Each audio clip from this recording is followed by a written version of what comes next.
Hello and welcome to this episode of Tavern Talk. I recently got the opportunity to introduce 11 people to Dungeons & Dragons at the same time. Not the biggest group I've ever run for, but 10 of them were 11-year-old kids. So it was an interesting game. But they were passionate and enthusiastic, and we wound up having a really great time where I ran them through a small 5-room dungeon where the first thing that they did was split the party into 3 separate groups going into 3 different hallways. And despite being a large group that was really energetic, they all kept up with it. They were all engaged, and they all were talking amongst themselves and making plans.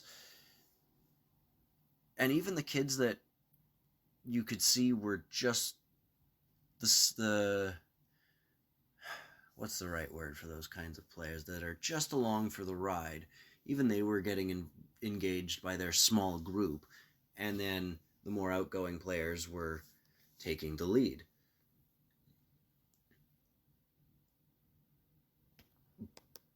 That wasn't the hard part, though. The hardest part of all of that wasn't picking a class, wasn't explaining how spells worked, or how attacks worked, or how any of their character abilities worked, which, by the way, the entire class played either a rogue or a wizard. Nobody wanted to play a fighter or a cleric. I digress. The hardest part of it all was getting them all to roll 4d6s, drop the lowest, and add them together 6 times. Once that was explained to them, they were like, look at all these numbers. Then I put a chart up on the board that was explaining that 12 that you've got is actually a +1, and that 13 that you got is also a +1, and that 16 you got is a +3. And the number of times that I had to explain this both to all of them, even the adults playing, eventually I just had to tell them to go with it. There isn't a real good reasoning, and it's just a holdover from the 70s. And that got me thinking, why do we still use derivative scores? Why? I think it's, and I've seen it with new players, it's one of the most daunting parts of character creation. People understand how the idea of spells or hitting things with a sword, but trying to explain why we use derivative scores without breaking down the math of, if you roll this many d6s, you get a bell curve where the average will be in the middle, which is why we typically do 4d6, drop the lowest.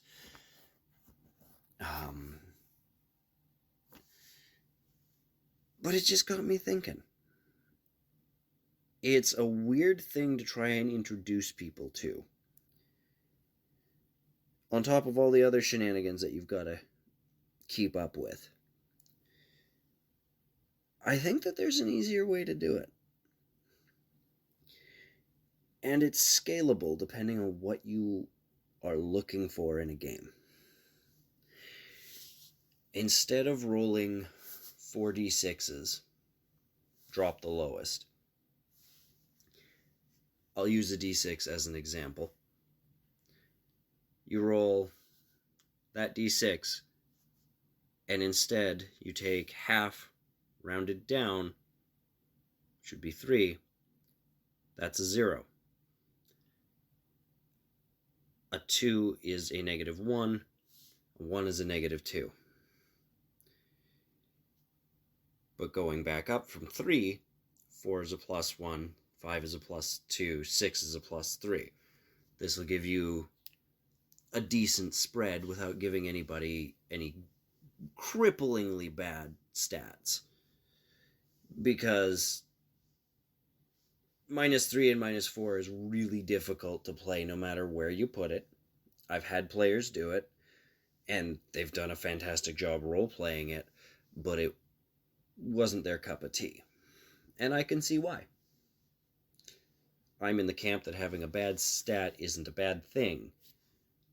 It can sometimes put you in a situation where you've got to turn to your party and go, I can't do this. I am terrible for this particular job. Does anybody else have a better skill set for this? So it can improve roleplay when a character has a deficit. Maybe talk to the party members so that you don't all have the same deficit, though. Again, I digress. If you wanted to increase the power level potential, you could go from that D6 up to a D8, making 4 0. So 5 plus 1, 6 plus 2, 7 plus 3, 8 plus 4, and working your way down. 3 is minus 1, 2 minus 2, and 1 is minus 3. If you're concerned about people rolling terribly too many times, and that is a possibility, you could roll 7 times instead of 6 and drop the lowest score, or drop any desired score. I would also recommend that you pair this with Serpentine Socialism. If you haven't heard of the system, look it up, or catch our next podcast where I explain my favorite way to distribute stats. Thanks for listening to this rambling about how derivative scores are just a terrible idea. What are some of your thoughts on how we can move past that as a system? What do you do at your games? Let us know. Thanks for listening to this episode of Gin and Tonic. Have a good night, folks.